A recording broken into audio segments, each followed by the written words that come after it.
এমনি এমনি ঘুমাবেন না।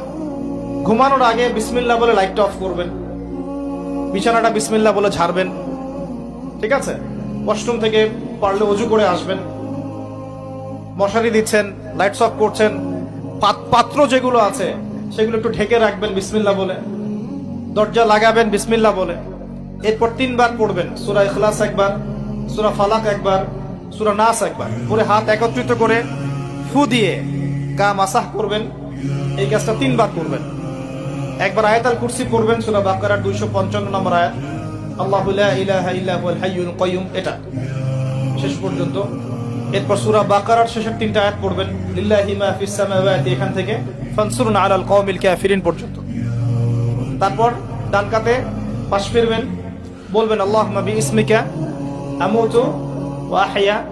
হাত নিবেন, হাতে গুনতে থাকবেন সুবহানাল্লাহ সুবহানাল্লাহ সুবহানাল্লাহ 33 বার, আলহামদুলিল্লাহ আলহামদুলিল্লাহ আলহামদুলিল্লাহ 33 বার, আল্লাহু আকবার আল্লাহু আকবার আল্লাহু আকবার 34 বার। ঘুমিয়ে যাবেন।